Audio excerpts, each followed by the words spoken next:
네, 오늘은 4장 확률 변수와 확률 분포 첫 번째 시간.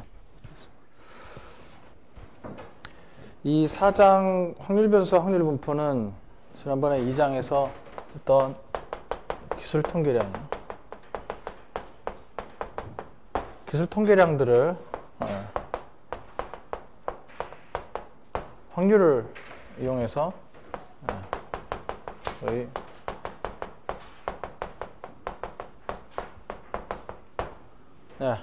표본 통계량이라는 걸 표시하는 방법. 그러니까 표본 통계량이라고 하는 거는 이제 확률 변수, 확률 분포 오늘 이후에 이제 계속 이런 말이 나오게 되는데 그런 건 이제 다른 것이 아니라 기술 통계량을 확률을 통해서 나타내는 것이다 하시면 되겠습니다. 그러니까 기술 통계량 할 때는 확률 변수, 확률이라는 얘기를 전혀 사실 안 해요. 근데 사실 기술 통계량에서 이미 확률을 썼었어요. 이때 사용되었던 확률이 바로 상대도수. 우리가 기술 통계량에서 X바를 계산할 때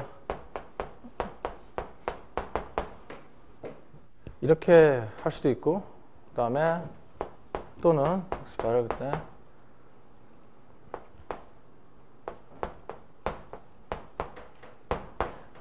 이런 식으로도 했었습니다. 그때 이 F라고 했던 게 이게 이제 상대도수였죠. 그래서 X가 똑같은 것이 있으면은 그거를 상대도수로 해서 이런 식으로 표현을 했었단 말이에요. 똑같은 것이 있건 없건 상관없이 모든 값을 전부 다 n분의 1이다 해가지고 할 수도 있는 방법. 이거는 이제 기술 통계량에서 이렇게 표현하는 방법이고, 이거는 상대도수를 쓴 게 아니죠. 이거는 무조건 그냥 같은 값이 있건 없건 상관없이 전부 n분의 1로 곱한 거란 말이에요. 근데 이거는 같은 것이 있으면 같은 것끼리 묶어서, 그죠? 같은 것끼리 묶어서 그거에 대한 상대도수로 표현하는 그런 방법.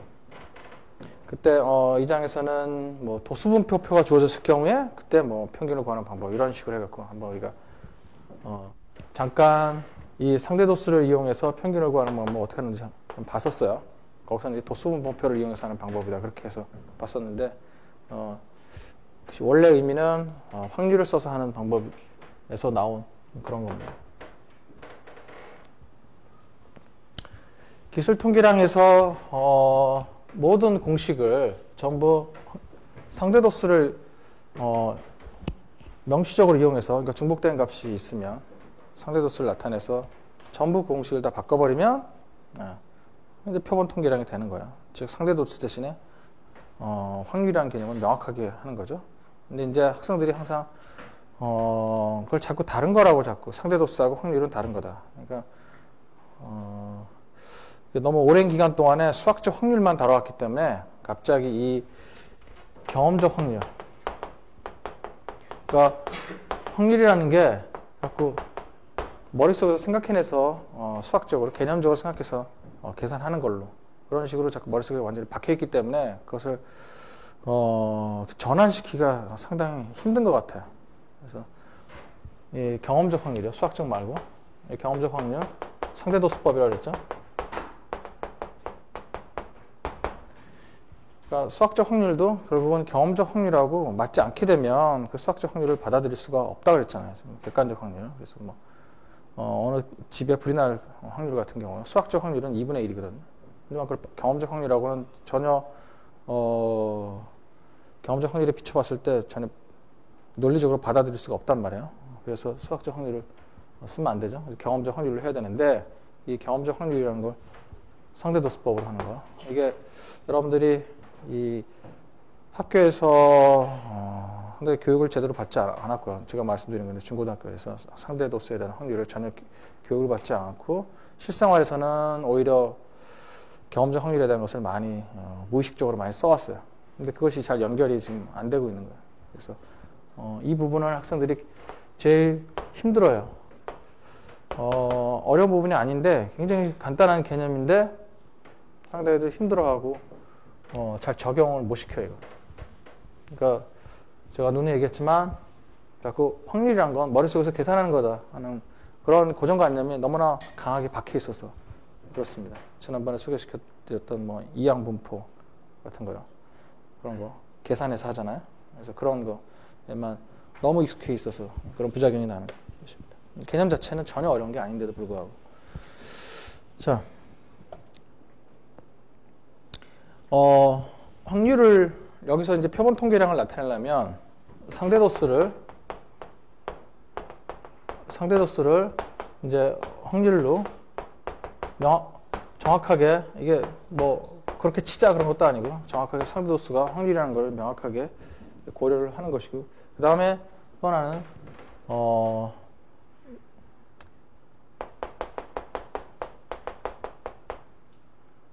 표본점이라고 그러죠. 표본점의 값. 이것도 표본하면 샘플이고 표본의 점이라는 건 샘플 포인트라고 얘기하는 거예요. 그것도 이제 실생활에서는 샘플 포인트를 자꾸 샘플 그런단 말이에요. 뭘 하나 추출했다 그러면 그걸 하나의 샘플이라고 자꾸 얘기한단 말이에요. 이건 잘못된 표현이라고 그랬죠. 샘플이라는 거는 샘플 포인트들의 하나의 집합이라고 그랬단 말이에요. 그래서 뭐 100명을 추출했다 그러면 그게 샘플인 거예요. 100명 하나하나는 그건 샘플이 아니에요. 샘플 포인트라고. 표본 점의 값. 이 표본 점의 값이 우리가 기술 통계량 할 때는 그것이 굳이 숫자가 아니어도 상관이 없어요. 예를 들면 뭐 남자 여자 그러면 뭐 그런 것 같은 경우 뭐 합격, 뭐 불합격 뭐 그런 것 같은 경우. 그래서 그러니까 어떤 그 제품의 불량, 뭐 정상 뭐 그런 거요. 뭐 그리고 또 뭐 여론조사에서 지지 반대 뭐 이런 것들이요.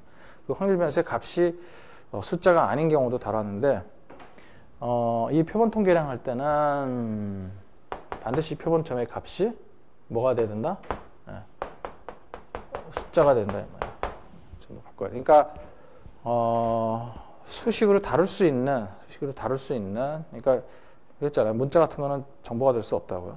그래서 처리하기가 상당히 힘들어요. 만약 가능하다 그래도. 그래서 결국은 이거를 전부 숫자로 바꿔서 처리하는 게 낫다 이 말이에요. 그러니까 우리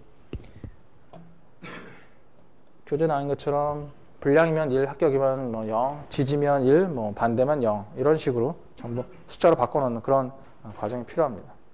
이런 것도 그렇게 크게 어려운 개념이 아니에요. 지금 말씀하신 이거 숫자로 바꾸고 상대도수 확률을 이해하라 하는 것도 어려운 개념 아닌데 개념 자체는 어렵지 않은데 이게 실제 이 표본 통계랑 연결을 하게 되면 학생들이 굉장히 혼란스러워하고 겉보기에는 상당히 쉽지만 실제로 여러분들이 그거를 실제하고 이렇게 연결을 하려고 그러면 상당히 어려워하는 것 같아요. 그렇게 어려운 개념이 아닌데. 제가 자꾸 반복적으로 말씀드리지만,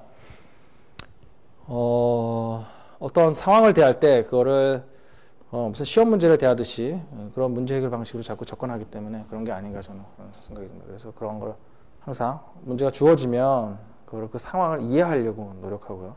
하다 보면 저절로 그게 자연스럽게 이런 방식으로 해야 되겠구나 해서 이제 답도 자연스럽게 얻어지게 되고 실제 적용할 때도 자연스럽게 적용할 수 있게 됩니다. 자, 확률 변수라고 이제 정의를 하죠. 바로 이 표본점의 값을 숫자로 나타낸다고 그랬는데 이게 바로 뭐냐면 또 포멀하게 얘기하면 이걸 확률 변수의 값이다 이렇게. 표본 샘플링 한번 하게 되면 나오는 값이 샘플링 할 때마다 다 달라지거든요. 샘플링 하기 전에는 알 수가 없다. 그래서 이거를 확률 변수다 그렇게 얘기합니다. 그러니까 여러분들은 이제 떠오를 때 확률 변수 하면 뭔가 확률 분포를 갖고 뭐 자꾸 이항 분포 떠오르고 뭐 정기분포 떠오르고 골치 아픈 거 뭐 확률 함수 자꾸 이렇게 떠오르고 뭔가 계산을 해야 되는 거 아닌가 막 이렇게 하는데 전혀 그렇지를 않거든요. 그러니까 확률자만 들어가면 자꾸 긴장을 한단 말이에요. 이게. 뭔가 어려운 게 나올 것이다. 무슨 공식이 나올 거다 하는 그런 자꾸 긴장들을 하게 되는데 그렇지 않다는 거죠. 이 의미 자체는 뭔가 어려운 단계를 이제 진입한다. 뭐 그런 개념이 아니고 불확실한 상황으로 들어간다. 이제 그런 얘기예요. 불확실한 상황이 이제 놓인다. 그런 의미에서 확률. 그래서 확률 변수. 그러니까 지금 우리가 다루는 변수는 실험을 하기 전에는 그러니까 시행을 하기 전에는 알 수 없는 그런 값이다. 그러니까 앞에 불확실성이 있으니까 그 불확실성을 어떻게 표현할 것인가 하는 그런 방법을 배우는 거다 그럽니다. 그래서 대개의 모든 그 미래 값들은 대부분의 모든 미래 값들은 다 확률 변수가 된다. 그래서 미리 알 수 없는 값이다 그러죠. 그러니까 확률 변수하면 미리 알 수 없는 값 이렇게만 간단히 생각하셔도 상황을 이해하는데 큰 어려움이 없어요. 확률이라는 건 무슨 자꾸 어려운 확률 분포를 떠올려서 복잡한 거라고 생각하실 필요가 없다 이 말이에요.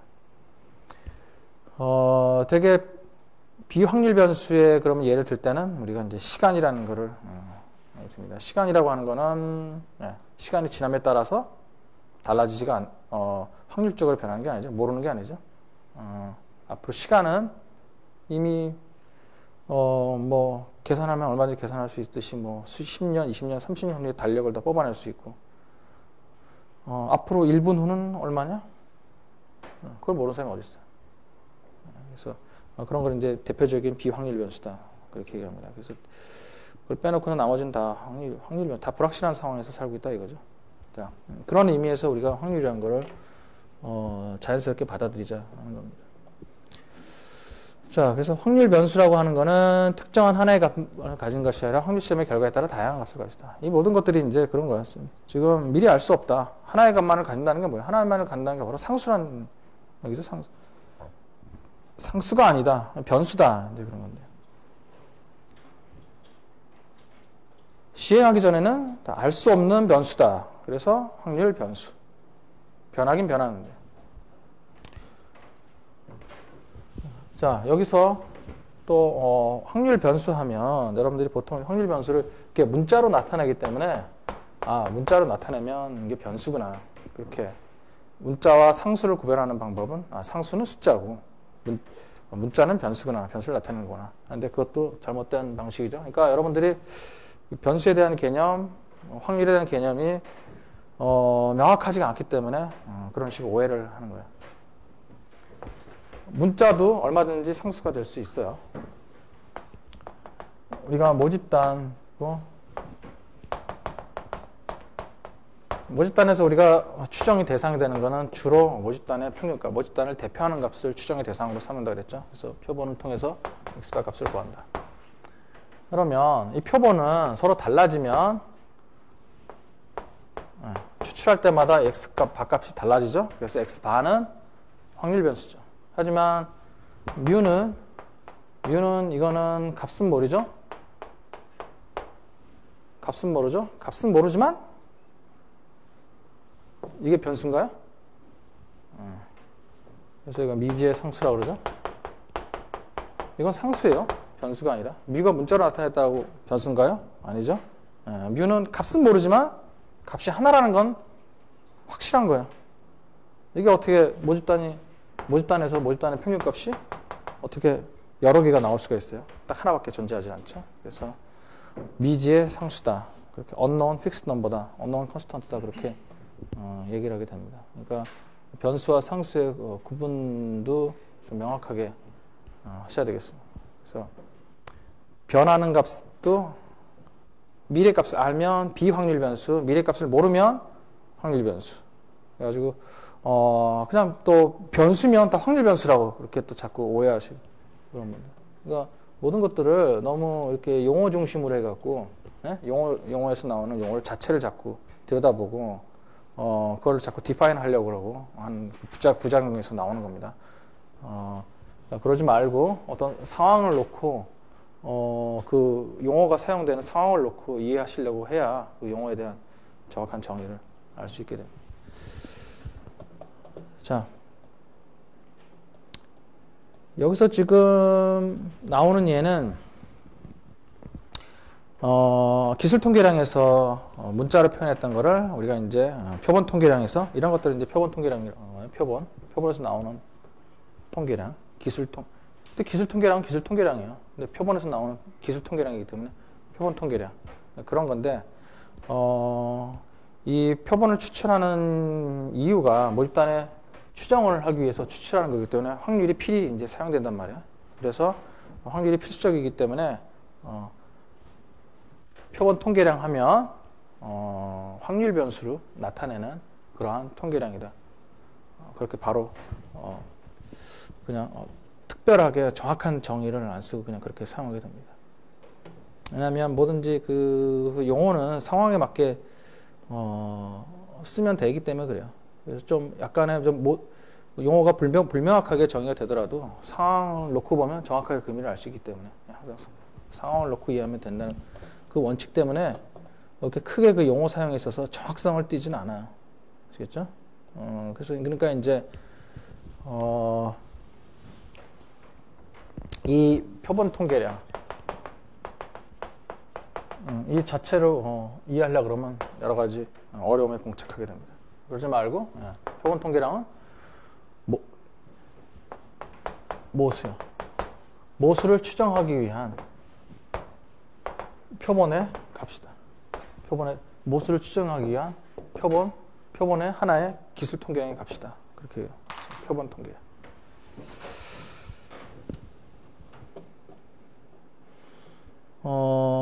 그래서 이렇게 문자를 전부 다 숫자로 이렇게 바꿔놓는단 말이에요. 다르게 편하게. 그 다음에 확률 변수는 또 분류가 이산형이냐 연속형이냐 이렇게 두 가지로 분류를 하게 됩니다. 그래서 이산형, 연속형도 이것도 이제 수학적인 정의가 따로 있어요. 그렇지만 그런 수학적인 정의를 우리가 이해하는 데는 상당히 힘들어요. 그렇게 구분하는데 큰 도움도 안 돼요. 그래서 차라리 그 정의를 모르는 게 더 낫습니다. 그래서 이렇게 확률 통계를 이용하는 저희들 입장에서는 이산형, 연속형 확률 변수를 어떻게 이해하는 게 편리하냐면 이렇게 이해하지 않으면 오히려 상당히 혼란스러워지고 그냥 무슨 이산형 확률 변수를 뭐 정확하게 분류해봤자 별로 얻는 것도 없는데 이산형과 연속형 확률 변수를 정확하게 뭐 분류를 하는 것을 이해해봤자 소용도 없는데 자꾸 그걸 정확하게 이해하려고 많은 시간을 투자하려고 그래요. 왜냐하면 용어 자체 갖고는 잘 이게 이해가 안 되거든요. 용어의 정의 자체는. 그러니까 그런데 쓸데없는 시간을 낭비하게 된다. 연속형. 이산형, 연속형은 간단하게 이건 수학적 정의하고는 상관없는 거예요. 수학적 정의로는 명확한 구분이 안 되기 때문에 그렇습니다. 그래서, 왜냐하면 수학적 정의를 이해하려면 그 정의에 사용되는 용어 자체를 정확하게 해야 돼요. 그러니까 자꾸 이거를 헷갈려 하는 거예요. 차라리 우리는 그 정의를 정확히 모르는 게 오히려 좀 다행입니다.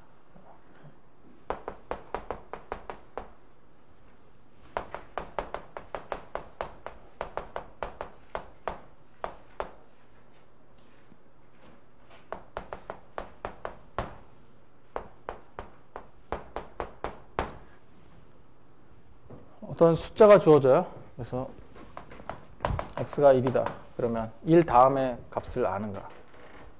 이산형일 경우에는 이 x가 이산형이다. 그러면 알 수 있고 연속형이면 그 다음 값을 도저히 알 수 있는 방법이 없어요. 자, 그래서 예를 들어서 x가 이산형 경우에 x가 뭐 1, 2, 3 쭉 이런 식으로 나가면 x가 1 다음에 숫자는 2죠? 알아요. 그럼 연속형. 그래서 x가 1부터 10이다. 1부터 10 사이에 그냥 수다. 그러면 x 1 다음에 숫자는 얼마냐? 표현할 길이 없어요. 물론 이제 수학적으로 뭐 입실론이니 뭐 하여튼 뭐 써가지고 뭐 표현한 방법이 있는데 그거는 뭐 우리가 실제 적용 불가능한 개념이기 때문에 전혀 사용하지를 않고 있어요. 그래서 간단하게 이렇게 하면 쉽게 구분이 되잖아요. x1 다음에 숫자를 얘기해 볼 수 있는 사람 없어요.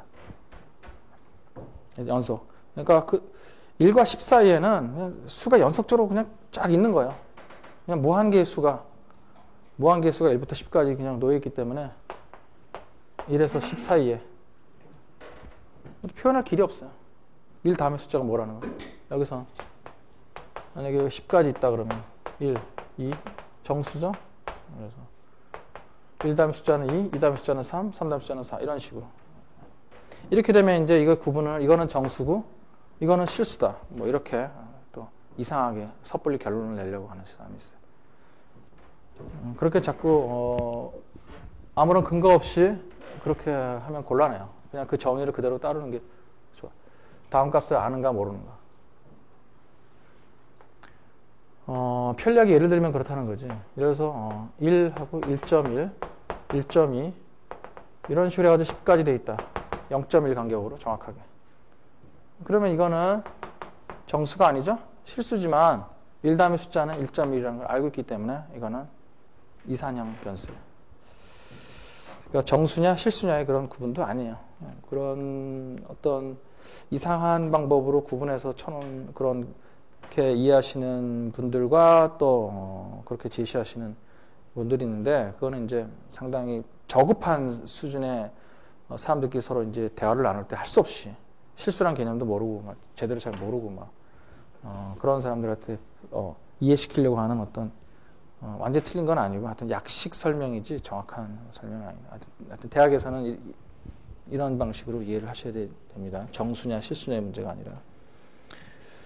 자, 그러면 우리가 경제 변수 같은 경우에 대부분 이거를 연속형 변수다. 경제 변수. 연속형 변수다. 이제 그렇게 얘기를 합니다. 그렇게 되면 이제 보통 되게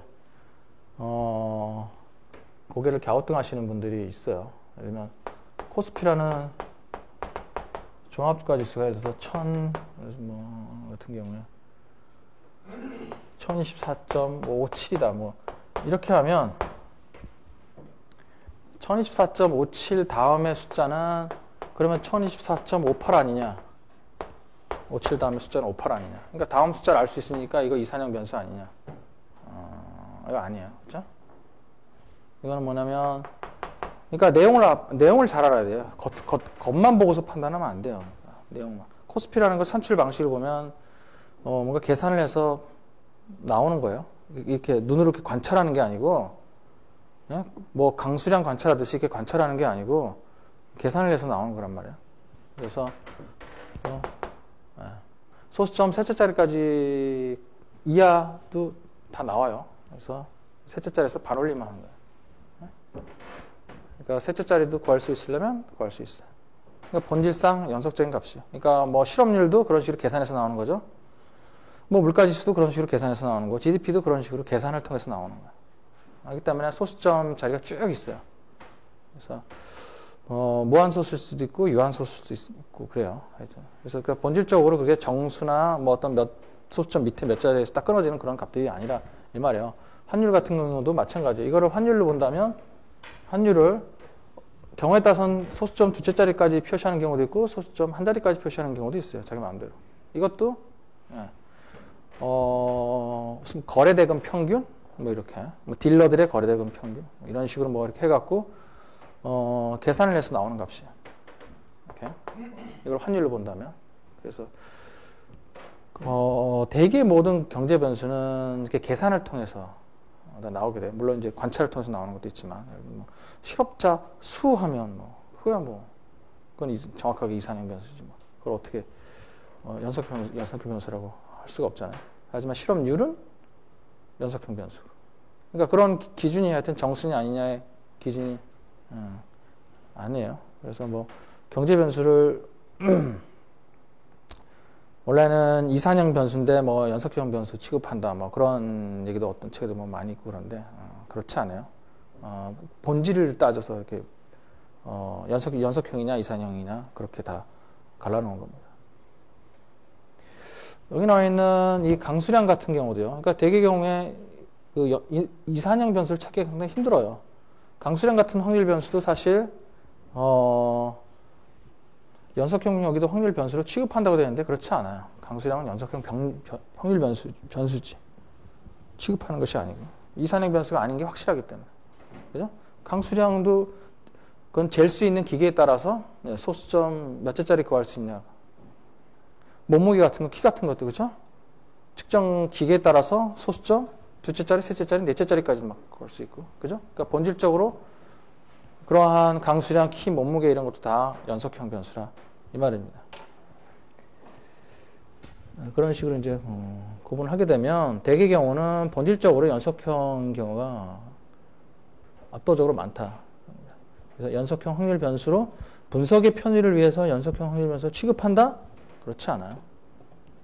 소득 시험 성적 여기 예로 나왔는데 이것도 이산형이라 주장할 수도 있는 소득 시험 성적 등 많은 확률 변수들 이산형이라 주장할 수 있는 게 아니죠.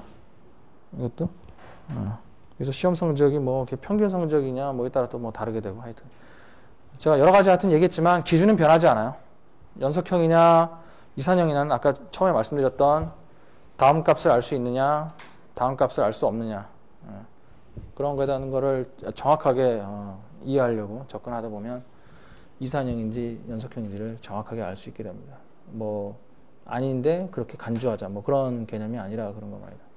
보통 책에들 많이 써 있고 우리 책에도 그렇게 써 있지만 뭔가 좀 오해한 거다 그런 말입니다. 자, 그러면 이 부분부터 이제 확률을 이용해서 우리가 기술통계에서 정의했던 그 기술통계량을 다시 한번 확률을 갖고 정의를 하게 됩니다. 자, 먼저 그 도수분포표죠? 도수분포표를 이렇게 상대 도수로 정의하죠. 이걸 이제 확률 분포표다. 이렇게 확률이라는 이름을 써서 확률 분포다. 수사의 1부터 6까지 6분의 1 값을 전부 갖는다. 그 다음에 이게 히스토그램이었죠? 히스토그램. 이게 이제 확률 함수라는 이름으로 바뀌게 돼요. 히스토그램은. 그러니까 이거를 이제 바꿨으니까 프리퀀시 테이블은 이제 떠나보내고 히스토그램도 떠나보내고 그런 게 아니에요. 본질상의 의미는 이거는 프리퀀시 테이블이고 이거 그러니까 렐러티브 프리퀀시 상대 도수 프리퀀시 테이블이고 이거는 히스토그램으로부터 나왔단 말이에요. 그러니까 이거를 이해하려면 히스토그램이다. 이거는 프리퀀시 테이블이다. 이렇게 이해하는 게 나아요. 이거는 상대 도수를 표현한 것이지 우리한테 더 친밀하게 와닿을 수 있는 건 사실 절대 도수예요. 그러니까 나중에 상대 도수를 이제 절대 도수로 바꿔야 될 때 그게 상대 도수가 절대 도수로부터 왔다는 거를 자연스럽게 연결이 안 되면 다시 이거 거꾸로 되돌릴 때 상당히 또 힘들어요. 그러니까 기술통계량 2장까지 부분과 3장 확률 변수 이외의 부분을 완전히 단절시켜 갖고 이렇게 그건 그거고 이건 이거다 이런 식으로 하면 그때부터 막 뒤죽박죽이 되고 개념상 자꾸 이해가 안 되고 뭔가 확률이 어려워지고 나중에 나오는 무슨 추정 검정 이런 파트가 상당히 힘들어지고 그렇게 되는 거예요. 실제로 어려운 수학이 전혀 없음에도 불구하고 실제로 그래요. 뭐 미분 쓰는 것도 아니고 적분 쓰는 것도 아니고 고등수학 고등학교에 나오는 수학 전혀 쓰지도 않아요. 그냥 덧셈 뺄셈밖에 없는데도 학생들이 굉장히 힘들어요. 힘들어하는 원인 중에 하나가 바로 이 확률 함수가 기술통계량으로부터 왔다는 거. 그러니까 이걸 해석할 땐 다시 되돌려야 된다는 거. 그 부분을 자꾸 인터체인저블하게 이렇게 왔다 갔다 잘 못하기 때문에 벌어지는 그런 현상입니다. 자, 히스토그램을 이제 이렇게 표시할 수 있죠. 상대도수의 히스토그램을 확률 함수. 이건 이제 수식으로도 표현할 수 있죠. 간단하니까 이런 경우는 fx는 6분의 1이다. 이렇게 함수 형태로 이렇게 해버리면 x는 1, 2 쭉 해가지고 6 이렇게 해버리면은 저 그림 대신에 이런 함수 식을 주어질 수 있어요. 이렇게 하면 이거는 우리가 다룰 수 있는 그런 식이 되게 돼요. 테이블이라든지 그림 같은 건 다룰 수가 없게 되잖아요. 그러니까 다른 자료에서 인풋으로 받아들일 수가 없단 말이야. 그래서 이렇게 함수 형태로 받아들이면 다른 자료에서 이것을 인풋으로 쉽게 받아들일 수가 있어. 그래서 이렇게 확률 함수 이렇게 함수 형태로.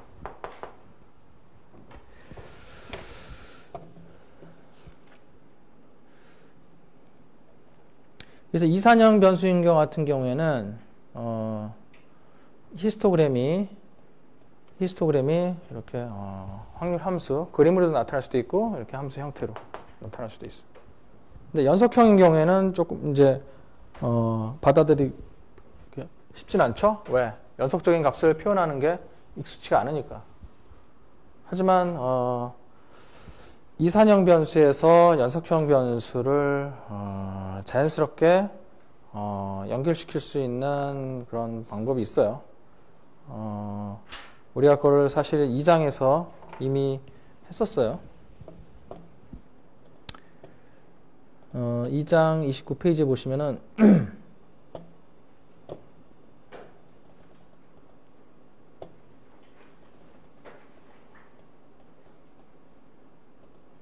자, 이렇게요. 히스토그램에서 분포 곡선으로 그런 그림이 나오죠. 이 X축 확률 변수의 값들을 이렇게 듬성 쪼개게 되면 이런 막대 그래프가 나와요. 전형적인 히스토그램 나오죠. 근데 그거를 이 X의 간격을 좀 더 좁게 이렇게 쪼개게 되면 이 막대 그래프가 이런 형태로 띄게 될 거예요. 서로 간격을 좁게 하니까. 그러니까 개구 구간의 값을 작게 한단 말이에요. 작게 하려면 대신에 이제 관측치수는 상당히 늘어나야 되겠죠. 그래서 n이 50개 하다가 n이 80만? 상당히 많이 했네. 그래야 이렇게 촘촘히 나눴을 때 거기에 도수가 나올 거 아니에요.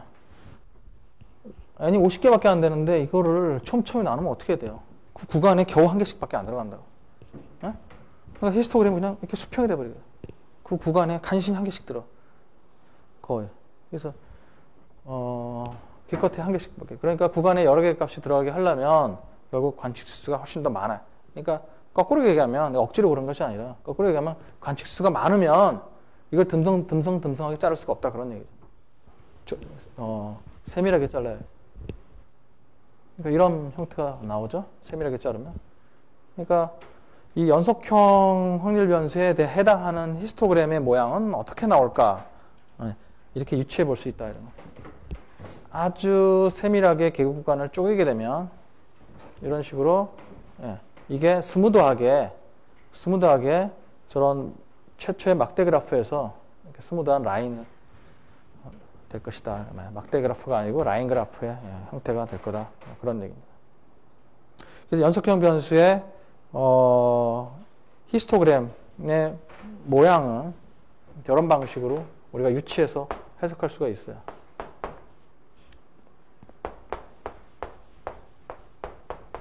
이렇게 된 게 스무드하게 이렇게 촘촘하게 자르면 이렇게 될 것이다.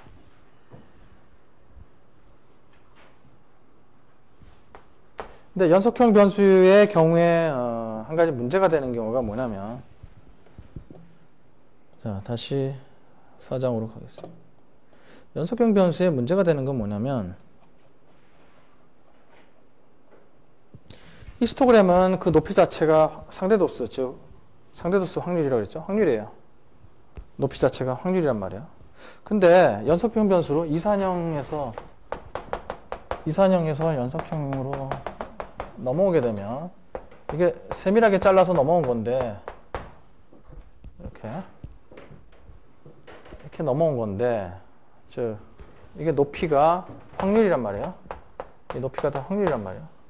근데 이 높이가 그러면 여전히 확률이어야 되는데 확률이 아니게 되는 어떤 이상한 현상이 발생되게 돼요. 자, 우리 예 4.3에서 그러한 예를 보여주고 있습니다. 모든 점에서의 확률이 다 똑같다. 근데 그게 그 모든 점이 다 연속이다. 연속형 변수죠. fx는 2다. 그예요. 그 모든 점에서가 구간이 어떻게 되냐면 x가 0에서 2분의 1. x가 0에서 2분의 1 사이에서 모든 확률 값이 다 똑같다. 그러면 이렇게 하면 되겠죠? 이렇게 표현하면 돼요. 그럼 이 높이를 정해야 되는데, 자, 여기서 이제 모순이 발생하게 돼요. 확률의 합은 1이어야 되죠? 이거는 이제 양보할 수 없는 건 말이에요. 확률의 합이 1보다 클 수는 없어요. 확률의 합은 정확하게 1이 나와야 돼요. 그러면 이건 촘촘히 즉 연속형 값이기 때문에, 그러면 그 얘기를 연속형 변수로 따지면 이거의 전체 면적은 딱 2이 나와야 돼요. 이 높이가 다 확률이기 때문에 이걸 전부 다 더한다는 건 이 높이가 촘촘히 있다는 거죠? 높이가 촘촘히 있다는 게 바로 밑에 면적이지 뭐. 그렇죠?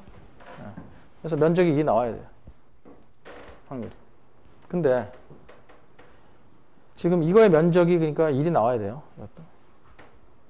모든 점에서 확률이 다 똑같다. 이렇게 표시했잖아요. 그럼 면적이 1이 나오게 하려면 이 높이가 얼마가 돼야 될까? 이게. 가로가 2분의 1이니까 세로는 2. 그래서 이 높이의 값이 2가 나와야 돼요. 그래야 이 면적이 1이 나오게 돼요. 이렇게 써놓고 보니까 높이가 2가 되어버렸어요. 확률이 어떻게 1보다 커요? 안 되죠? 그래서 이거는 지켜냈는데 이 높이가 확률이 아니게 됐죠. 그렇다 그래서 이게 확률의 성질을 버려버렸느냐? 그건 아니죠. 모든 점에서의 가능성은 다 똑같다는 건 또 표현했어요. 모든 점에서의 가능성은 다 똑같다. 그러나 높이가 지금 1보다 커서 확률이라고 할 수가 없어요. 그래서 이거를 어떻게 바꿨냐면, 그래서 연속형 변수에서는 이 높이가 1이 초과되는 현상이 발생이 되게 돼요. 이게 이제 그 근본적인 원인은 여기서 여기까지 무한계가 있다는 것을 표현하는 그 방식 때문에 그래요. 그 무한계라는 게 실제로 관측 불가능하기 때문에, 그래서 그걸 이제 수학적 개념으로 하다 보니까 이게 이렇게 된 거예요. 이런 식으로. 그래서 이게 그 무한계의 점. 그 무한계의 점을 더해야 되는데, 뭐 수학적으로 얘기하면 무슨 적분 뭐 나오고 뭐 하긴 하는데, 무한계의 그 점을 더한다는 게 개념적으로 실제로 우리가 실제로 카운트할 수 있는 방법도 없고, 무한계의 점을 구해서 무한계의 점을 값을 더할 수 있는 그런 방법이 수학적인 방법 이외에는 없어요. 우리 적분을 배우신 분은 그 적분이라는 방법 이외에는 없어요. 그래서 갑자기 이산에서 연속형으로 나오면서 빚어지는 그런 현상을 발견한 거예요. 이게 다행히 1보다 작았으면 그런 문제가 없었겠지만, 이런 경우에 이제 1보다 큰 일을 받듯이 그런 게 발생되는 걸 발견했단 말이에요.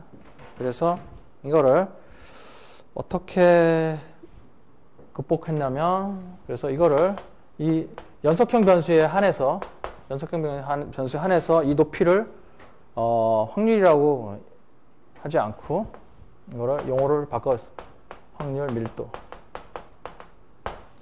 밀도라는 걸로 용어를 바꿔버립니다. 그래서 연속형 변수에서는 그래서 그걸 확률 함수라고 안 그러고 확률 밀도 함수다, 그렇게 얘기합니다.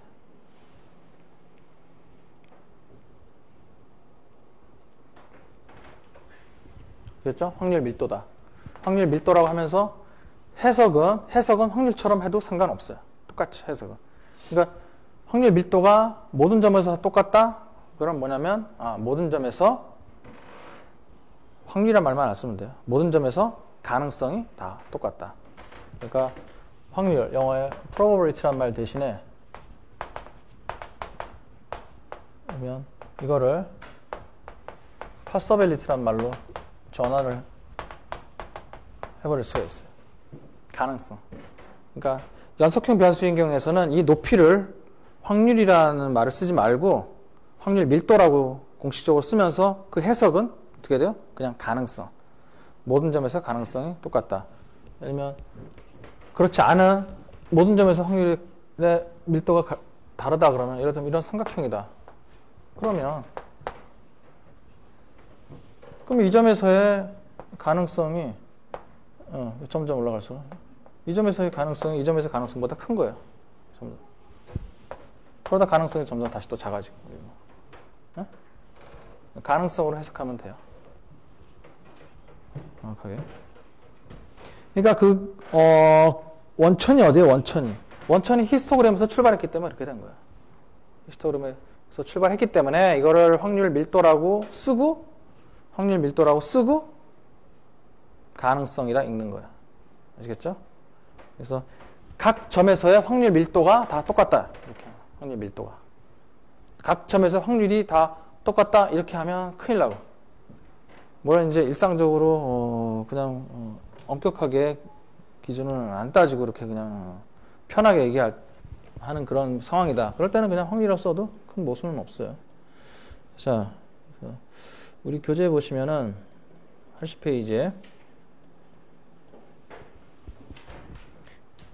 제가 다른 걸 정리해 놓고 있죠. 마지막으로 이산형 확률 변수의 확률 함수는 모든 x에 대해서 확률 밀도 함수 최대값이죠. 이런 조건을 해야 하는데 비해 연속 확률 이산형 그러는데 연속형 경우에서는 이런 조건이 필요 없다. 그래서 저 fx의 값이 이산형과는 달리 1보다 커도 상관없다. 이것만 만족하면 된다. 왜? 확률 밀도 함수의 값은 그 자체가 확률이 아니기 때문에 그렇다. 예를 들어 이런 경우에 확률 밀도 함수 4분의 1은 여기 가운데죠. x가 4분의 1일 때 확률이 2분의 1이라고 2라고 확률이 2라고 생각하는 독자가 없기 바란다. 그런 없기 바라는데 자꾸 생겨나요. 그게 아니라고 자꾸 얘기를 하는데도. 그렇죠? 그러니까 확률의 성질을 갖고 있는 확률 밀도다. 더 친근하게 제가 해석하면 어떻게 돼요? 확률 밀도라고 쓰고 가능성이랑 읽는다. 이렇게 하시면 돼요. 자, 누적 분포 함수. 이 누적 분포 함수는 누적 확률이라는 거죠. 그냥 확률 함수라고 했던 게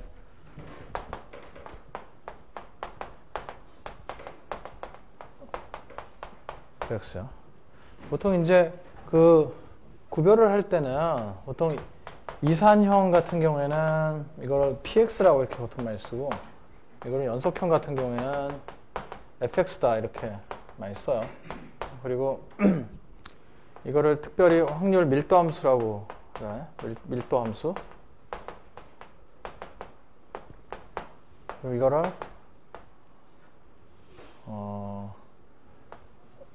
이건 번역이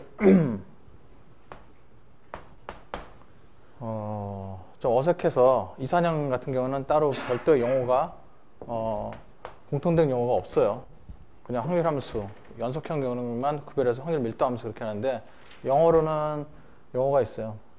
이거 probability. 그래서 m이 mass. 그래서 밀도가 이제 density죠. probability mass function. 그러니까 덩어리라 얘기예요. 그러니까 이산형이니까 한 점에서 확률이 나오잖아요. 그래서 그거를 한 점에서 덩어리다 이렇게 해가지고 이건 덩어리고 mass, 덩어리고 이건 밀도다. 그러니까 조밀조금이라게 몰려 있는 어떤 조그마한 것들의 밀도다. 그런 식으로 해서 mass하고 density 이런 식으로 이제 구분을 합니다.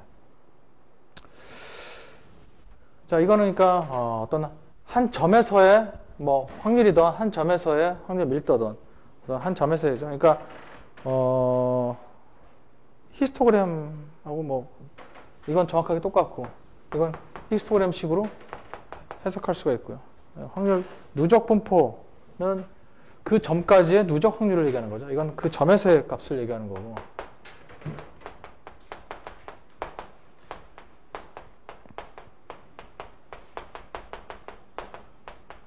누적 확률 분포 함수 뭐 이렇게도 얘기하는데 이거를 여러 가지 표현을 써요. 우리 교재처럼 누적 분포 함수 이렇게도 쓰고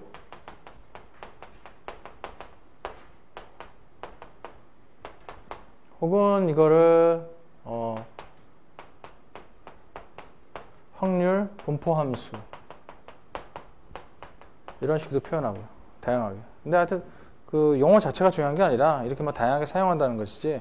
그러니까 그 문맥을 통해서 보면 이게 이거를 나타내는 건지 이거를 나타내는 건지 알 수 있어요. 근데 이제 자꾸 여러분들은 자꾸 시험 문제를 푸는 거에 그리고 여러분들 직업이 시험 문제 푸는 거잖아요. 그래서 자꾸 어떤 내용을 보고 거기서 용어의 정의에 따라서 자꾸 이렇게 뭘 하는 그런 습관이 돼 있기 때문에 문제도 항상 그런 식으로 나오고요. 상황이 아주 그 용어를 유추하게끔 나오는 것이 아니고 어떻게 보면 뭐 상황은 비슷한데 용어만 조금 바꿔놔가지고 그 용어를 잘못 받아들이면 실수하게끔 어떤 그런 식의 문제들만 자꾸 접하기 때문에 여러분들이 그런 습관이 안 있어서 그래요. 그러니까 사실 용어가 중요한 게 아니라 그 상황이 중요한 거예요. 그 상황에서 좀 용어가 서로 다르게 표현되더라도 그걸 나타내는 거구나 하는 걸 우리가 사실은 알 수가 있어야 돼요. 이런 식으로 그 용어가 통일되지 않은 것들은 여기선 이렇게 또 저기선 저렇게 막 이렇게 쓰기 때문에 한 가지 용어만 알고 있는 분들은 마치 이게 다른 거다 이렇게 오해할 수도 있기 때문에 그런 겁니다. 자, 그럼 누적 분포 함수라는 거는 누적 확률 얘기죠. 그 점까지의 그 누적 확률을 얘기하는 거죠. 자, 그러면 일단 먼저 이산형 같은 경우에요. 뭐 그림으로 보면 편하죠. 주사위 던지는 거야. 1부터 6까지. 1까지의 누적 확률은 6분의 1이죠.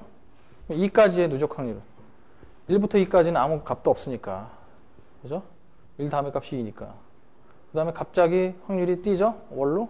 6분의 2로 뛰죠? 그러니까 얼마만큼 뛰어요? 그 2에서의 확률 6분의 1만큼. 그래서 이 까만 점 포함하는 거고 뚫린 거는 포함하지 않는 거죠. 그래서 2가 나올 때까지 계속 6분의 1을 유지하다가 2가 나오면 비로소 이렇게 6분의 1만큼 점프하죠. 그래서 이 점프하는 사이즈가 바로 고점에서의 확률. 3까지의 누적 확률은 여기까지 쭉 6분의 2로 유지되다가 3에서 6분의 1이 추가되니까 6분의 1만큼 점프하죠. 그런 식으로.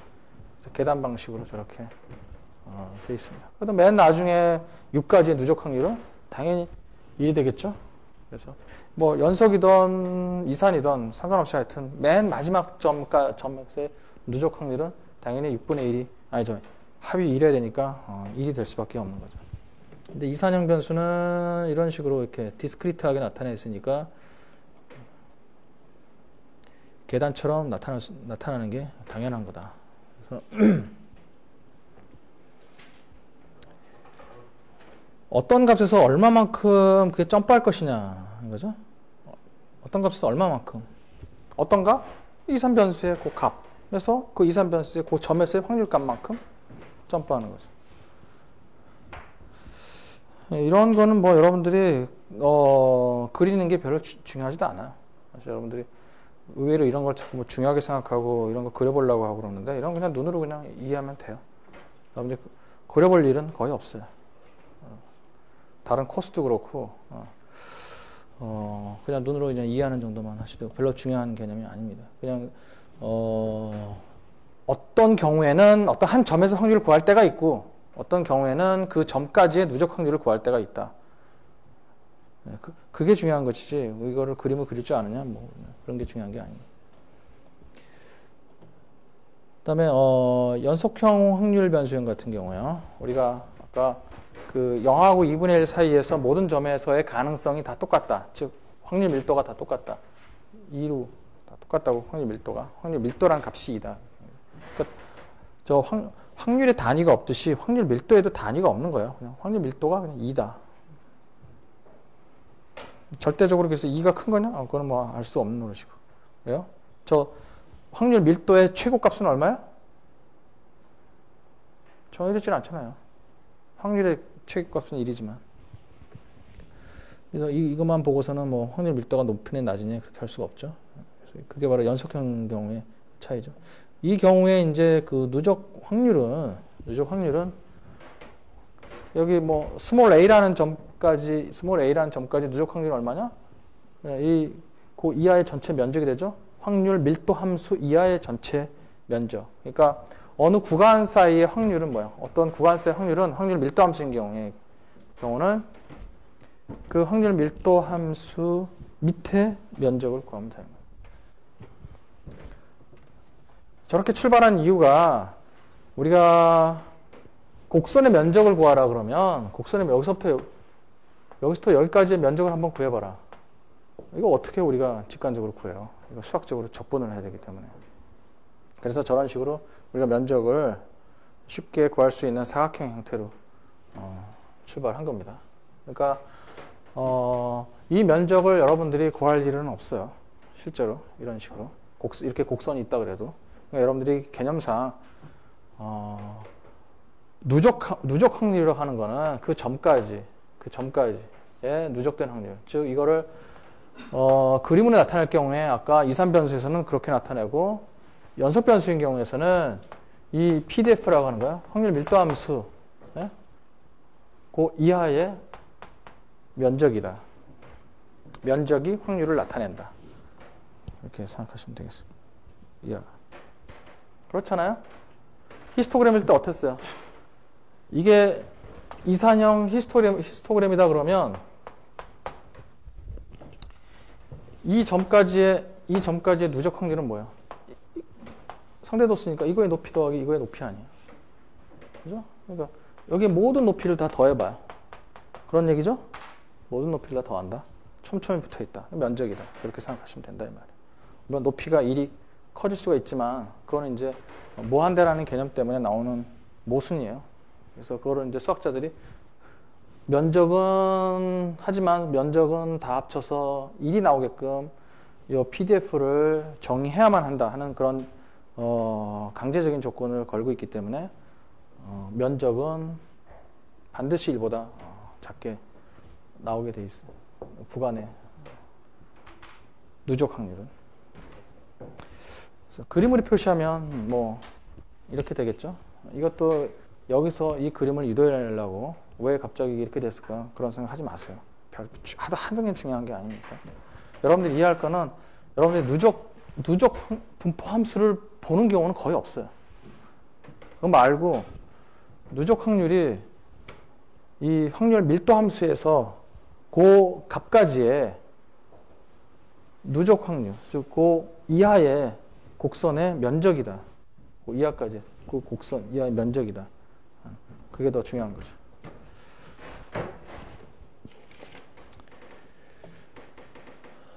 수학적으로 이거를 계산하면 뭐 fx는 이것처럼 뭐 2x가 돼요. 거기에 나왔던 그 기울기가 이제 2가 돼가지고 2x가 돼요. 그거는 뭐 쉽게 뭐 수학적으로 이걸 적분을 하면 쉽게 나오는데 2를 적분하면 여기 2를 적분하면 인테그랄 0에서 a다 그러면 a 이 수학적으로 표현하면 이거 아니야? 이거잖아요. 0에서 a까지 이거 적분한 거잖아요. 2x 이거 적분하면 2x잖아요. 그래서 이거 0에서 a 이렇게 구한 거라고. 그래서 이게 지금 요거를 적분한 게 결국 누적 분포함수의 식이 되는 거예요. 적분하게 되면 여기 적분을 모르시는 분은 없으니까. 근데 뭐 적분할 일도 없어요, 여러분. 직접. 다행스러운 거는 적분을 하느냐 마느냐 상당히 적분을 모를 때는 이슈가 되고 근데 알아도 별 도움도 안 돼요. 적분이라는 거.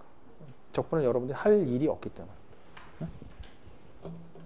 전혀 안 나와요, 적분. 이해하는 데서 잠깐 나왔다가.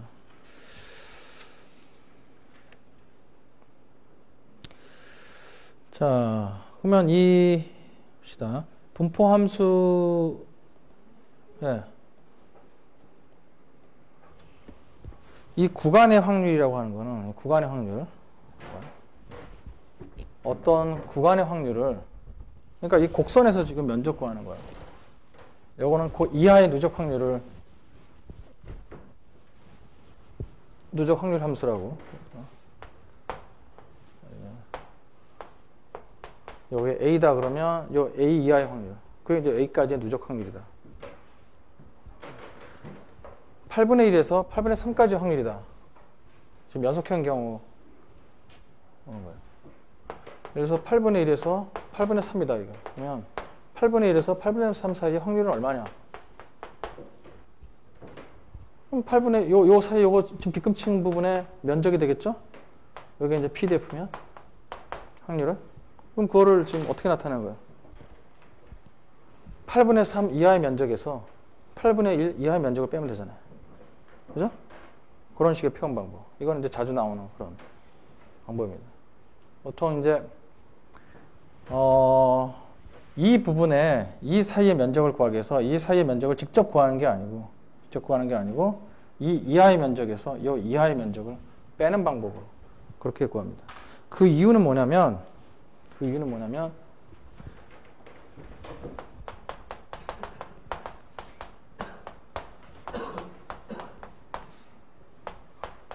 아까 제가 누적함수 이걸 적분한 게 누적함수라고 했잖아요.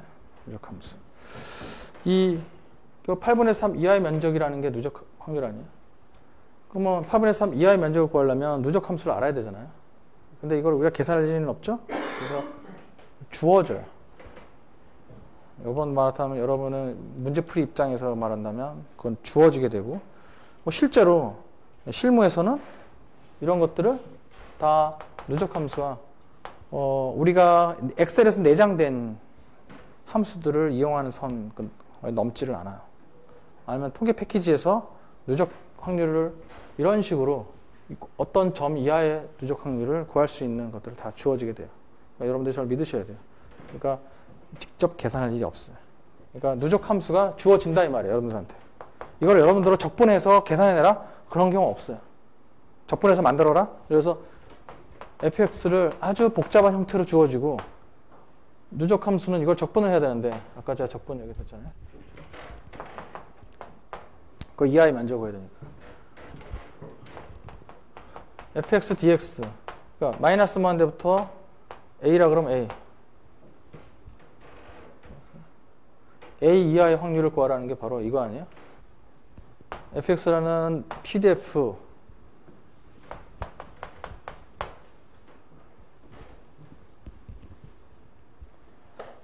여기가 a다 그러면 이게 바로 이거를 적분식으로 돌려놓은 거잖아요.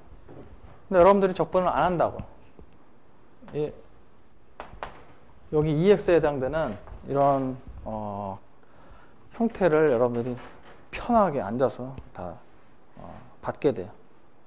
적분할 일이 없다 이 말이에요. 그거보다는 뭐야? 그래서 이런 그 누적 함수가 주어지면 EX라는 누적 함수가 주어지면 그 이하의 면적을 구하라 그러면 A 이하의 면적을 구하라 그러면 이렇게 뭐 0A 이렇게 해서 쓰면 되고, 여기 구간의 면적을 구하라 그러면 다시 되돌아가서 이 구간의 면적을 구하라 그러면 어떻게 하면 돼요? 여기 A, B 그렇게 하면 B 이하의 면적에서 A 이하의 면적을 빼버리면 된다. 그런 식으로 활용하는 거를 먼저 활용하는. 아시겠죠? 이처럼 8분의 1하고 8분의 3 이하의 사이의 면적은 8분의 3 이하의 면적에서 8분의 1 이하의 면적을 빼면 돼요. 근데 여러분들 지금 몰라 좀 예리하다고 하실까? 뭐 그러면 그런 분들은 여기는 이퀄 사인이 들어가고 여기는 이퀄 사인이 안 들어갔네. 하고서 이퀄 사인이 들어가고 안 들어가고 뭔가 영향을 미칠 것 같은데. 이제 그런 거에 신경 쓰는 분이 많죠?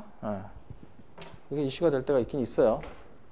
그러나 연속형인 경우에는, 이산형인 경우에는 그게 중요하죠? 이퀄 사인이 들어가느냐 안 들어가느냐가 한 점에서의 확률이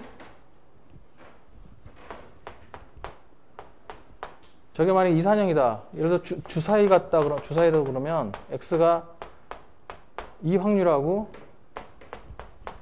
x는 1부터 6까지 가지니까 이 확률하고는 서로 다르죠?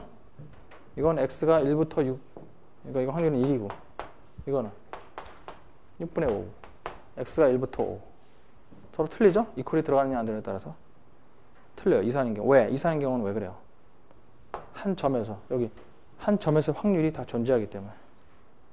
그러나 연속형에서는, 연속형은 한 점에서의 확률이 있을까요? 없을까요?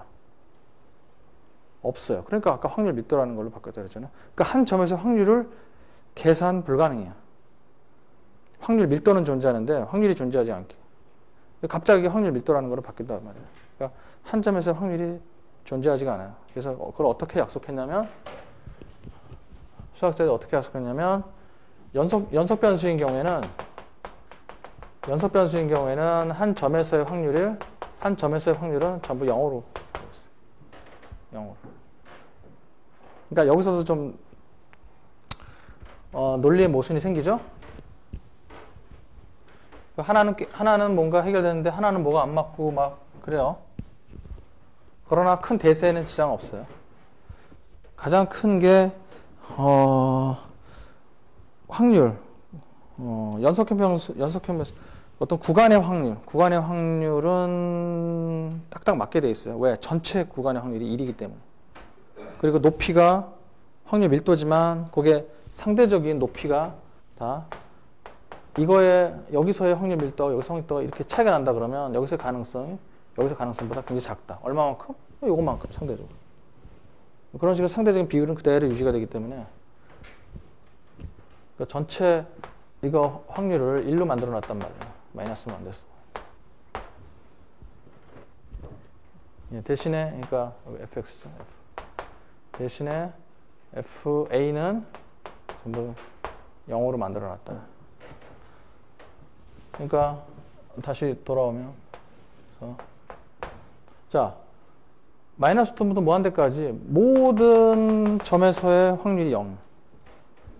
fa가 아니라 fa 점에서 최소한 모든 점에서의 확률. 모든 점에서의 확률은 다 0이다. 모든 점에서 확률이 0이면 그러면 모든 점에서 0이면 이걸 다 합쳐도 0이 나와야지. 그죠? 근데 1이. 상당히 혼란스럽죠? 네. 그래서 그러한 모순에도 불구하고 네. 이렇게 하면 그러니까 이건 여기서는 확률을 그냥 구하지 말자 그렇게 하는 거야. 0이다.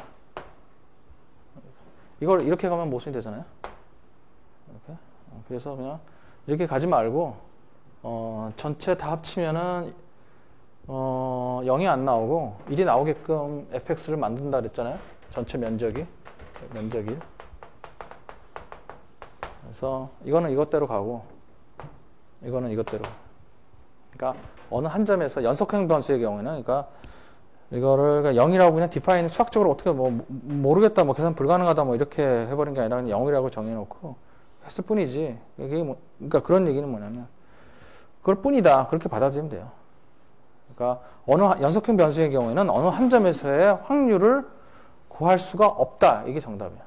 구하려고 하지 말아라. 구할 수가 없기 때문에. 물론 0이라고 해놨지만 그래서 그럼 0이냐? 그러기에는 좀 모순이 된다 그랬죠? 여기 이거를 A라고 봐요. 임의의 점. A의 확률 밀도가 엄연히 존재해요. 가능성이 있어요. 그러나 수학적으로 데피니션은 0이라고 그냥 해놓을 뿐이에요. 가능성이 있어요. 그러니까 이거 헷갈리시면 안 돼요. 자, FA는 0이 아니에요. 확률은 0이에요. 이것 때문에 상당히 고민하시는 분들이 있을까봐.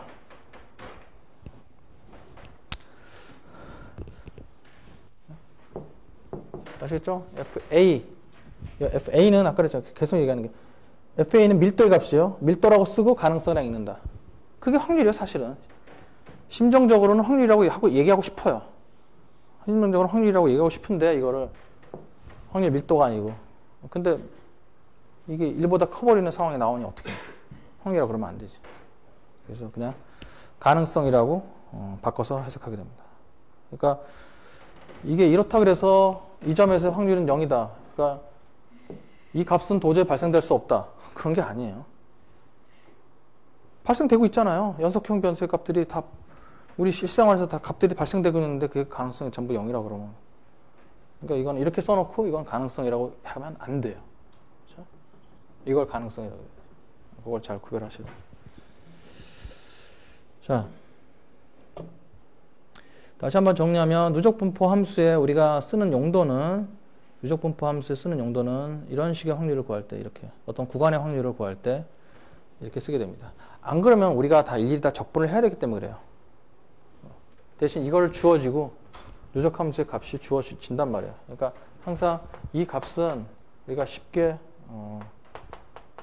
요 값이 엑셀에서 주어져요. 그 어떤 점 이하의 확률을. 그렇기 때문에 어떤 구간의 확률을 저런 방식으로 구하게 된다. 이 말이에요. 나중에 정규분포할 때 어떻게 하는지 해볼 수 있습니다. 정규분포할 때.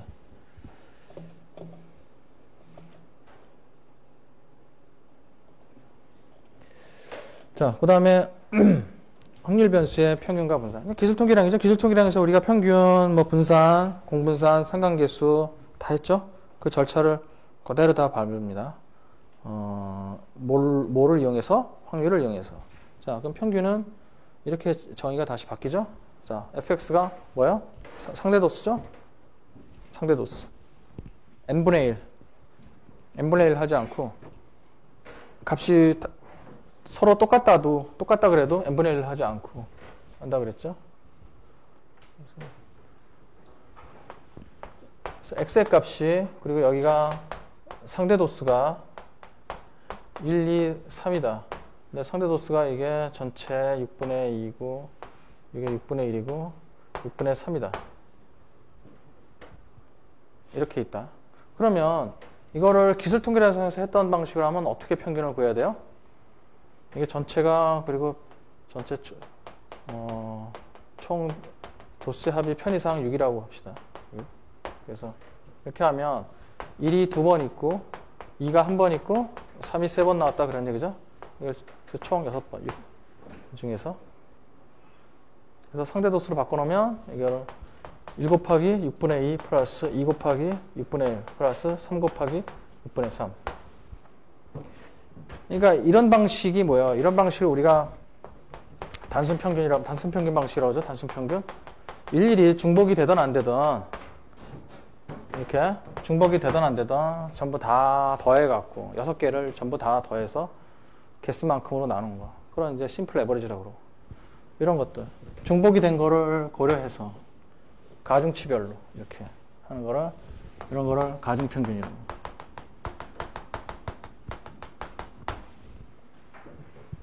이 값이 전부 다 다르다 그러면 중복된 게 없다 그러면 뭐 이 방식하고 이 방식하고는 별 아무런 차이가 없는 거고. 그렇죠? 이게 바로 상대도수잖아요. 확률. fx라고 표현을 해둔 거죠. 그래서 그 평균. 그러니까 평균이라는 거는 어떤 값 곱하기 그거에 대한 상대도수. 결국 가중평균이라는 거예요. 가중평균. 우리가 가중평균 그러는 게 결국 뭐야? 확률을 이용해서 평균을 구한 거랑 똑같아요. 그 말을 한 거예요. 우리가 그거를 의식 안 하고 가중평균이란 썼다 뿐이지. 그래서 노테이션을 좀 바꿔요. 이렇게 단순평균 방식으로 구하는 거는 우리가 단순평균 방식으로 구하는 거를 x바로 이렇게. 여기서 정신 똑바로 못 차리면 막 혼란스러워하고 그래요. 이 평균 단순하게 평균 하나 구하는 건데도 굉장히 막 혼란스러워요. 이 공식하고 지금 여기서 보는 이 공식하고는 본질적으로 아무런 차이가 없는 거예요. 지금 이게 똑같은 뭐예요? 어느 값 곱하기 이거, 어느 값 곱하기 이거, 어느 값 곱하기 해서 전체를 나눈 거. 이걸 중복된 게 있기 때문에 그거를 이런 식으로 가중치 상대도수를 이용해서 한 것 뿐이에요. 응? 근데 이거를 틀리다고 생각하시는 분이 의외로 많더라 이 말이에요. x바. 그리고 또 심지어는 어떻게까지 생각하시냐면 이걸 보통 이제 뮤라고 표시하거든요. 그러니까 상대도수를 표시할 때는 이거를 노테이션이 좀 달라져요. 이걸 좀 구별하기 위해서 EX라고 그러고 이건 X바라고 그러고 이걸 또 그리스 문자로 뮤라고도 하거든요. 그래서 이거는 모집단의 평균을 구할 때 이렇게 구하고 표본을 구할 때는 이렇게 한다.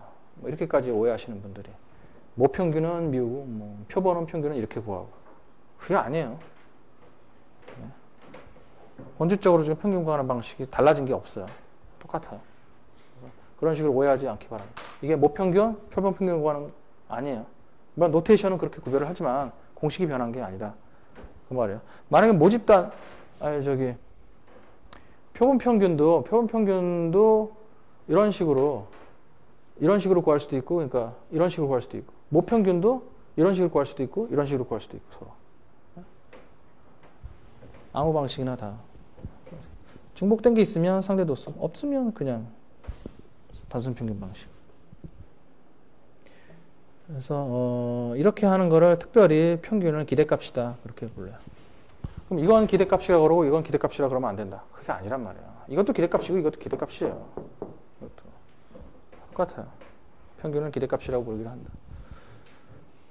이거는 노테이션이 달라졌기 때문에 뭔가 표현 방식이 달라졌기 때문에 용어가 바뀐 거다?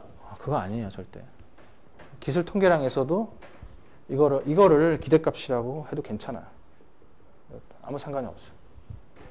근데 주로 이제 확률을 상대도수를 쓸 경우에 이거를 expected value, 그래서 E라고 해서 기대값이다 번역을 해서 기대값이라고 부르는 경우가 더 많다 그뿐이지. 그렇죠? 그리스 문자 뮤도 확률 변수의 평균을 나타내는 기호로 쓴다. 네. 그래서 이게 확률을 쓸 경우에는 이렇게 표시하든지 아니면 그리스 문자로 뮤를 표시하든지 이렇게.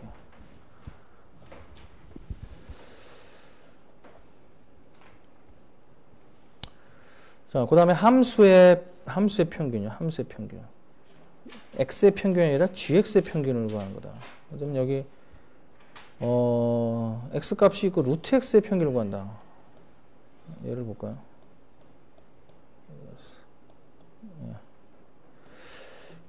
뭐 1, 2, 3은 일하러 오는 사람 수 그리고 그거에 대한 상대도수가 각각 4분의 1, 2분의 1, 4분의 1. 그래서 평균 2명이다. 근데 수학량은 그거의 루트 x다. 그럼 루트 x의 평균은 루트 1 곱하기 4분의 1, 루트 2 곱하기 2분의 1, 루트 3 곱하기 4분의 1. 그 각각 원래 x의 상대도수를 구하는 거다. 뭐 어렵지 않죠. 뭐 gx의 평균. 그러니까 gx 곱하기 fx가 되는 거죠. gx의 평균은. 결국 이거에 대한 gx 값에 대한 상대도수를 결정하는 거는 x이기 때문에 x에 대한 상대도수를 여기다 곱해주는 거죠. 이게 gx의 평균이죠. 여기 시그마. 그러니까 이렇게 하지 않기를 바란다. 차라리 긁어보시면 날 수도 있는데 이렇게 할 생각도 없었는데 EX를 구해놓고 거기다가 루트를 씌우는 건 아니다. 여기다 2를 구해놓고 여기다가 루트를 씌우면 안 된다. 루트 2가 아니다. 그렇게 하는 경우는 사실 거의 없어요. 사실 이건 뭐 긁어보스름인데 이렇게 에라를 범하는 경우는 사실 거의 없어요. 학생들이 보면 오히려 이렇게 해야 된다는 방식을 이해하는 게 더 어렵죠.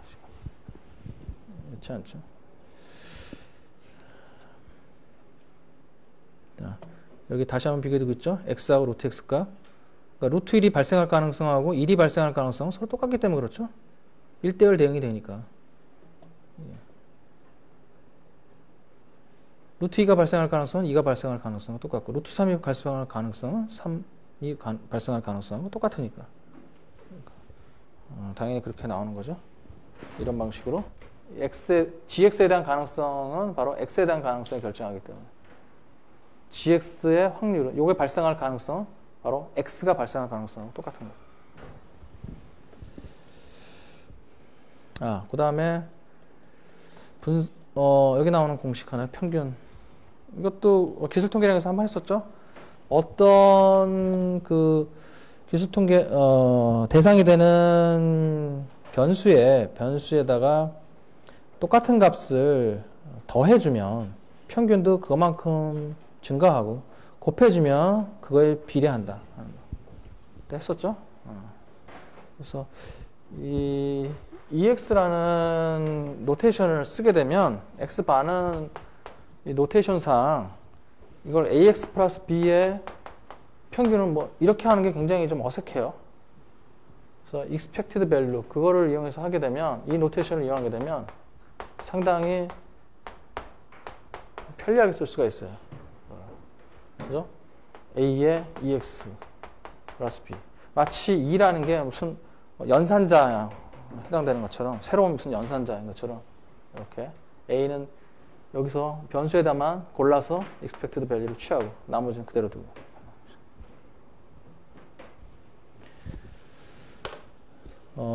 EA 이런 거는 외워두는 게 좋아요.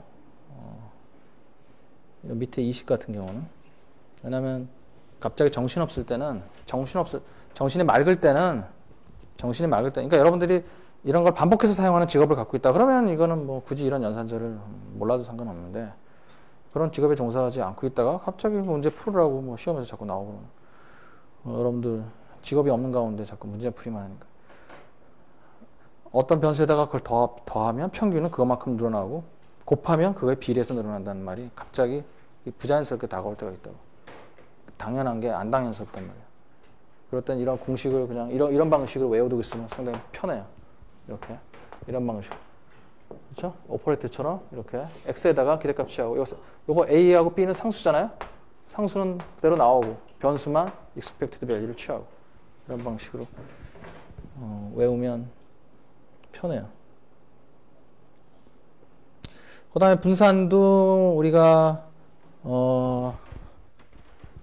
기술 통계량에서는 영문으로 S자승 넣고 x-x바의 제곱, 그러니까 편차의 제곱의 평균 이렇게 했잖아요. n으로 나눠도 n-로 나눠도 편차의 제곱의 평균 이렇게 했잖아요. 이걸 상대도수로 바꾸니까 어떻게 돼요? 이렇게 이 편차의 제곱의 평균이니까 이거에다가 이거 상대도수 fx.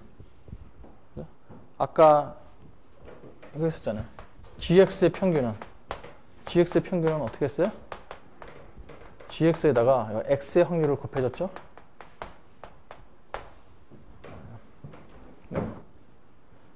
이거를 결정하는 건 x의 확률이죠. 이거의 확률을 결정하는 건 x의 확률이 결정하죠. 그래서 그거에 대한 상대도수. 그렇죠? 그러니까 뭐든지 x 자체든 x의 함수이든 그죠? 그거를 결정하는 거는 그 함수의 그러니까 그 원인이 되는 거예요. 원인이 되는 변수의 상대도수. 무슨 값 x의 함수 값 곱하기 그 x의 상대도수. 이런 식으로. 그러니까 n분의 1이 마치 상대도수 값으로 변한 그런 모습이 보이게 되는 거죠.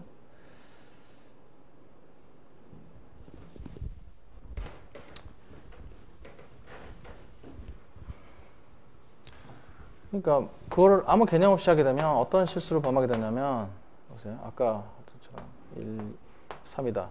그럼 6분의 2, 6분의 1, 6분의 2, 6분의 2, 6분의 1, 6분의 3이다. 이게 fx 상대도수. x바를 구하라 그러면 어떻게 구하는지 알아요?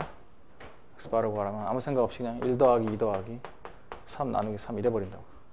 공식에 충실해갖고. x바는 어떻게 써요? x바는 시그마 x 나누기 n 그랬으니까 x를 전부 다 더해서 x의 개수 하나, 둘, 세 개. 이런 실수를 범한다고요. 그러니까 저런 분산을 구할 때도 마찬가지로 똑같이 그런 실수를 범한다고요. 공식에 충실해갖고. 그러면 안 되죠? 1 곱하기 6분의 2, 2 곱하기 6분의 1, 3 곱하기 6분의 3 이런 식으로. 그러니까 분산 구할 때도 결국은 S자승하고 저 베리언스 X하고 공식이 달라진 게 아니라 이 말이에요. 공식이 전혀 달라진 게 아니에요. n분의 1을 상대도수로 중복된 걸 고려해서 상대도수로 바꿔놓은 것 뿐이에요. 그러니까 상대도수를 반드시 고려를 해야 되죠. 상대도수로 표시했으면. 오늘은 여기까지.